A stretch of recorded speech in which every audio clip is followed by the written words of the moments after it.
Hola, buenas noches. Para la materia de sistemas distribuidos, pues en la actividad 2 de aprendizaje, nos habla que tenemos que hablar sobre los protocolos, eh, entornos y herramientas actuales para el desarrollo de las aplicaciones distribuidas. Pues básicamente vamos a hablar sobre qué son los sistemas distribuidos, en qué se caracterizan. Para esta actividad nos piden, ¿sí?, que con el fin de realizar un ejercicio de conceptualización previo al proyecto la que inicia la próxima semana, se solicita crear un video de exposición que vamos a hablar en este momento, como me está pudiendo observar, ¿sí? Que se trata de que de 6 puntos que se quieren plantear: identificar los modelos de comunicación, ¿sí?, reconocer el modelo distribuido, presentar la arquitectura de Internet, presentar los estándares, protocolos, entornos, presentar los protocolos de comunicación y exponer unidades de protocolos de red. ¿Sí? Pues para eso vamos a hacer una corta exposición, ¿sí?, sobre los sistemas distribuidos. Entonces empecemos.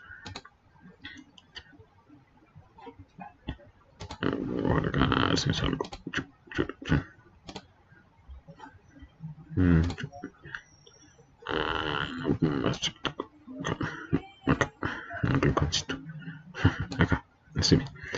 Entonces voy a empezar sobre la exposición de sistemas distribuidos. Mi nombre, pues ya creo que lo dije, David Arturo Buitrago Alarcón, de la Fundación Universitaria Unipanamericana.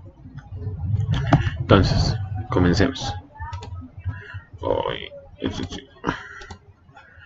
No puedo dejar el video, pues ya vieron que si estoy grabando y soy yo. Pero bueno, empecemos con la exposición: sistemas distribuidos. ¿Sí? Voy a empezar con sus características. Una de sus características es compartición de recursos, ¿sí? Dos ideas principales que saqué de este resumen son que los recursos en sistemas distribuidos están físicamente encapsulados en una de las computadoras y solo se pueden ser accedidos por otras computadoras mediante las comunicaciones, o sea, la red. También otra de las ideas que se puede sacar de la compartición de recursos es que para que la compartición de recursos sea efectiva, esta debe ser manejada por un programa que ofrezca una interfaz de comunicación permitido que el recurso sea accedido, manipulado y actualizado de una manera fiable y consistente. Surge el término genérico de gestor de recursos. También tenemos una de las características que es la apertura. ¿Sí? Las interfaces de software clave del sistema están claramente especificadas y se ponen a disposición de los desarrolladores. Los sistemas distribuidos abiertos se basan en la provisión de un mecanismo uniforme de comunicación entre procesos e interfaces públicas para acceder a recursos compartidos. Los sistemas distribuidos abiertos pueden contribuir a partir de hardware y software heterogéneo, posiblemente provienen de vendedores diferentes, pero la conformidad de cada componente con el estándar público puede ser cuidadosamente comprobado y certificado si se quiere evitar tener problemas de integración. Otra característica es la concurrencia. Como una frase, como una definición corta, pues que sí sé poner, es como: es un sistema distribuido que está basado en el modelo de compartición de recursos. La posibilidad de ejecución paralela ocurre por dos razones, ¿sí? Muchos usuarios interactúan simultáneamente con programas de aplicaciones. Muchos procesos servidores se ejecutan concurrentemente, cada uno respondiendo a sus diferentes peticiones de los procesos de los clientes, ¿sí? También otra característica es la escalabilidad. Cuando el tamaño y la complejidad de las redes ordenadoras crecen, es un objetivo primordial diseñar software de sistemas distribuidos que sugiera siendo eficiente y útil con esas nuevas configuraciones de la red. Resumiendo, el trabajo necesario para procesar una petición simple para acceder a un recurso compartido debe ser prácticamente independiente del tamaño de la red. Las técnicas necesarias para conseguir estos objetivos incluyen un uso de datos replicados, las técnicas asociadas y el uso de múltiples servidores para manejar ciertas tareas, aprovechando la concurrencia para permitir una mayor complejidad. ¿Sí? Otra característica es la tolerancia a los fallos.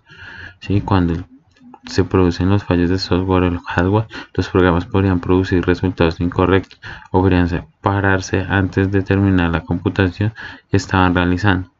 El diseño de sistemas tolerantes a fallos se basa en dos puntos principales: redundancia del hardware y recuperación del software. Diseño de programas que se hacen capaces de recuperar los fallos. Otra característica sería la transparencia. La transparencia es la ocultación al usuario y al programador de aplicaciones de la separación de los componentes en un sistema distribuido. Así el sistema se percibe como un todo en vez de una colección de componentes independientes.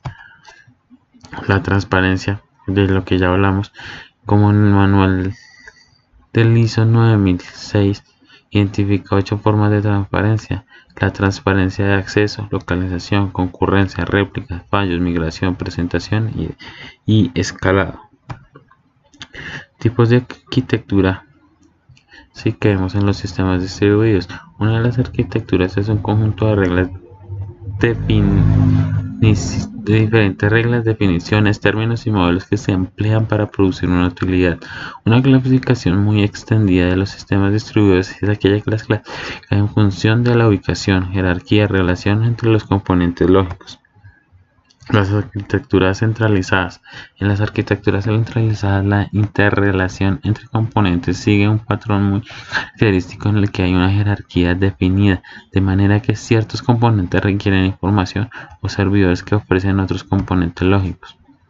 También, como lo podemos ver en uno de los puntos que nos piden o que se quiere hablar, más bien por decirlo así, no que se piden, sino son que los clientes, cómo se ve el cliente versus el servidor. ¿Sí?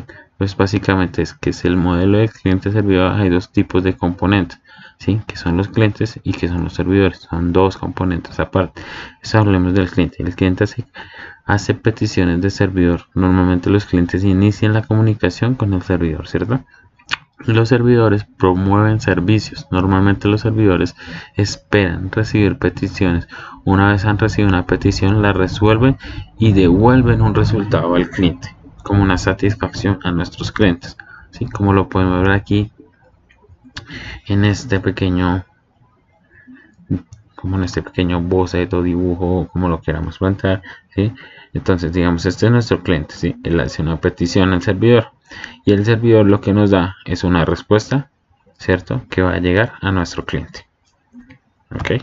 Listo. Entonces, los componentes de hardware. Entonces podemos encontrar servidores de archivos, servidores de bases de datos, de software de grupo, web, de correos, objetos, impresiones y aplicaciones. Los componentes de software, así, o lo podemos ver en unos aspectos, que son la presentación. Tiene que ver con la presentación al usuario de un conjunto de objetos visuales y llevar a cabo el procesamiento de los datos producidos por el mismo y los devueltos por el servidor. También está la lógica de la aplicación. Esta capa es la responsable de procesamiento de la información que tiene lugar en la aplicación. Base de datos está compuesta de los archivos que contienen los datos de la aplicación. También podemos ver que la arquitectura del cliente del servidor está como en dos niveles, ¿sí? Como lo vemos en este pequeño dibujo o en este diagrama. El nivel 1 solicita el HTTP a los archivos de SQL, que son los de la base de datos, ¿sí? Él hace un envío de solicitudes, ¿sí? Él pasa a un nivel 2 que va a llegar a un servidor, ¿sí? La base de datos llega a un servidor. El servidor que hace un envío de respuestas. ¿Y dónde va a llegar ese envío de respuestas? Pues al cliente, ¿sí? Entonces, como decimos acá, se utiliza para describir los sistemas cliente-servidor, en donde el cliente solicita recursos y el servidor responde directamente a la solicitud con sus propios recursos. Esto significa que el servidor no requiere otra aplicación para proporcionar parte del servidor, como ya lo podemos ver en este pequeño diagrama. También el tercer nivel del cliente-servidor es que en la arquitectura del tercer nivel existe un nivel intermediario. Esto significa que la arquitectura generalmente está compartida por un cliente, un servidor de aplicaciones y un servidor de datos, ¿sí? Es como nosotros cuando enviamos información, somos el cliente, estamos enviando a un servidor como en la nube, y ese servidor en la nube tiene una base de datos, sí, que está compuesto. O sea, acá lo podemos ver también en este diagrama. Nivel 1, HTTP, hace el envío del 2, al 3 llega a una base de datos SQL, sí, que esta se devuelve a un servidor de base de datos, él la envía como a una aplicación y él nos la enviará a nosotros, a los clientes, para obtener una comunicación. Entonces, también podemos ver los servicios proporcionados por múltiples servidores, ¿sí? Entonces, los múltiples niveles de servicios que nos presentan son como los servidores se pueden repartir los distintos objetos que componen el servicio que proporciona o pueden mantener réplicas de los objetos en diferentes ordenadores. Una clasificación de ello es la representación distribuida. La interacción con el usuario se realiza en el servidor. El cliente hace de pasarela entre el usuario y el servidor. La representación remota. La lógica de la aplicación y la base de datos se encuentran en el servidor. El cliente recibe y formatea los datos para interactuar con el usuario. También tenemos la lógica distribuida, que es el cliente se encarga de interacción con el usuario y algunas funciones triviales de la aplicación, por ejemplo, controles de rangos de campos, campos obligatorios, etc. Mientras el resto de las aplicaciones, junto con la base de datos, están en el servidor. También está la administración remota de datos. El cliente realiza la interacción con el usuario y ejecuta la aplicación y el servidor es quien maneja los datos. La base de datos distribuida, ¿sí? Es el cliente, ¿sí? Realiza la interacción con el usuario, ejecuta la aplicación, debe conocer la tipología de red, así como la distribución y ubicación de los datos. Se delega parte de la gestión de la base de datos al cliente, como lo vemos en esta gráfica, ¿sí? Los sistemas de información distribuidos, ¿sí? Un sistema de información es un software que se administran datos de algún aspecto en el mundo real con una finalidad específica, ¿sí? Los aspectos más relevantes en el desarrollo del sistema con estas características son el almacenamiento, el almacenaje de los datos. Los sistemas deben ofrecer funcionalidades para permitir la interpretación de los datos y la extracción del conocimiento. La arquitectura es múltiple. Las arquitecturas multiestrato, ¿sí? La funcionalidad está distribuida en distintas plataformas u ordenadores. La interfaz reside en el ordenador del usuario. Los servicios fundamentales pueden estar en uno o más ordenadores y los datos o los sistemas propietarios están en plataformas adicionales. Arquitectura de dos estratos. ¿Qué queremos decir con arquitectura de dos estratos? La interfaz del usuario está ubicada en el cliente. La gestión de base de datos en el servidor. La capacidad de procesamiento está repartida tanto en el cliente como en el servidor. Así se mejora el uso y flexibilidad de las aplicaciones. Pues aquí podemos ver como la estructura de dos estratos, pues que es la interfaz del usuario más la capacidad de procesamiento y la gestión de datos más la capacidad de procesamiento. Son dos estratos, como lo podemos ver en esta pequeña definición.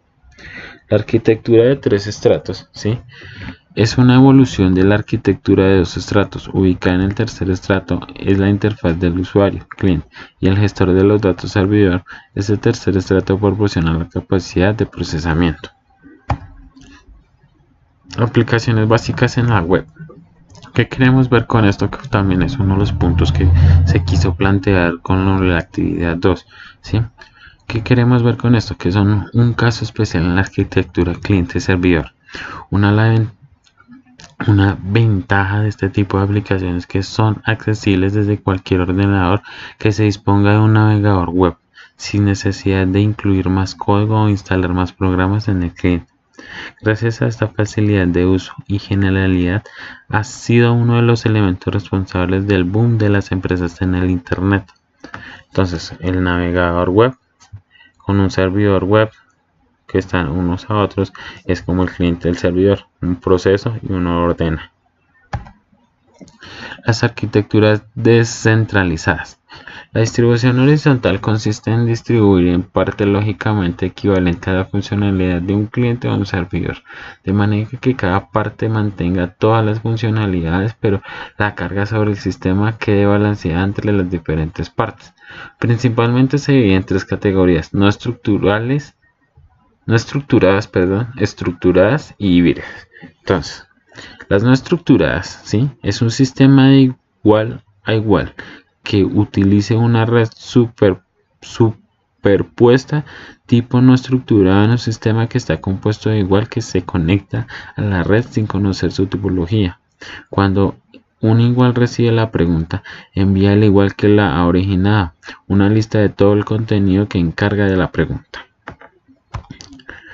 También en lo no estructurado, las aplicaciones más representativas que se han construido han siendo uso de la paradigma de igual a igual no estructurado, también conocen como un igual a igual puro, como lo podemos ver en este pequeño gráfico. Las estructuradas, ¿sí?, es como la tipología de red superpuesta sobre, como lo digo, la que se constituye en todos los sistemas que están fuertemente controladas y el contenido no va a cualquier lugar, sino uno determina qué hace que las consultas sean más eficientes. Ejemplo de redes superpuestas estructuradas, pues como lo vemos ahí, son la CAN, la Core, la Tapestry, la Pastrick, Pademil, KDS o Viceroy. Esto es una pequeña, como un pequeño diagrama de una estructura, ¿sí?, de una red, como decir, estructurada, ¿sí?, servidor, un índice, ¿sí? Estos son unos clientes que están conectados a un servidor, ¿sí? Entonces contesta lista de nodos que tienen el archivo, ¿sí? Pregunta por quién tiene el archivo. Entonces en este caso pregunta y acá nos devuelve, nos contesta quién tiene el archivo. Después nos pide el archivo, recibe el archivo, ¿sí? Entonces puedo empezar acá, que este es nuestro principal, ¿cierto? Pregunta quién tiene el archivo, eso llega a un servidor. El servidor mira lo que están preguntando, él nos va a dar, como decir así, nos contesta quién tiene el archivo, ¿sí? Se te devuelve acá como una duda, ¿quién tiene el archivo? Él llega a un tercero pidiendo ese archivo y se lo devuelve. Esa es una pequeña estructura. También teníamos, como ya lo dije, las híbridas. Entonces, los sistemas híbridos solucionan problemas que no pueden ser resueltos de modo eficiente por ninguno de los modelos anteriores. Los sistemas no estructurados usan técnicas de inundación no deterministas que nos aseguran el éxito de las búsquedas. Los sistemas estructurados tienen problemas de sobrecarga cuando hacen búsquedas sobre rangos de objetos, ya que estos solo permiten realizar búsquedas indexadas de un modo eficiente sobre objetos concretos. Ya para terminar, pues esto lo vi como algo relevante tanto en la actividad 1 y 2, ¿sí?, como lo es el middleware, ¿sí?, que es un término que abarca todo el software distribuido necesario para el soporte de interacciones entre clientes y servidores. Es el enlace que permite que un cliente obtenga un servicio en un servidor, el middleware, ¿sí? Esto tiene dos tipos en middleware, tenemos el general y los específicos. Entonces, el general es un tipo que permite la impresión de un documento remoto, manejando transacciones, autenticación de usuarios, etc. Y el middleware de servicios específicos son softwares asociados a un servicio en particular, por ejemplo, software que permite a dos bases de datos conectarse en red cliente-servidor, ¿sí?, con un OS de conectividad abierta para conectarnos a esas bases de datos.